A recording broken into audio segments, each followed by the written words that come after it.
Revolutionary Canine here in Albany, Georgia. Some of you may have seen the video that I posted on Kennel Training with Gabriel. I had several questions regarding that video that I've done my best to answer through email and social media platforms and things like that. But one of the main questions that I got was, what happens, or what do I do if I have a dog that is super anxious, high anxiety, separation anxiety, whatever you want to call it, to the kennel, just does not like the kennel.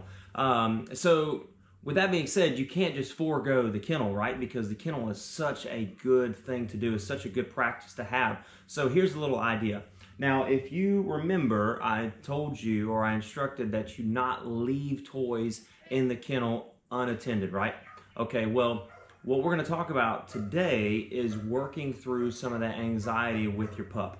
Now, this is your basic Kong toy. Now, this is the large size, I believe, and this is the extra large size. Now, Kongs, they range from toughness, okay? So the red is just your normal, what they call their basic Kong. Then they have a black one, which is super durable. Not many dogs can get through this. I do have a couple of high drive German Shepherds here. I'm a Rottweiler fanatic, and my Rottweilers, they can chew these if you leave them long enough. But what I'm going to tell you to do will definitely help you out with the anxiety aspect of the kennel. Okay, so the Kongs come with these big holes here, and then of course a smaller hole on the other side, and instructs you to buy this like cheese whip kind of peanut butter-esque foamy stuff to stick in there, or you can put dog treats in there.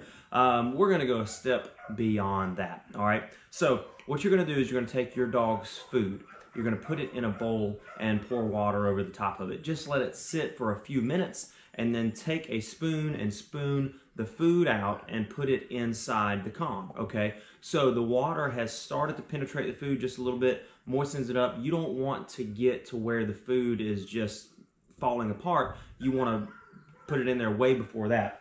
Okay, so if you can see, I've already done this one right here. It's got some condensation on the side of it because I just pulled it out of the freezer. You're gonna freeze this, okay? And now the food is actually gonna be inside of there, and it's hard as a brick bat, all right? So what you can do with this is put a little glob of your favorite peanut butter over the hole. Just make it smooth to get the dog started.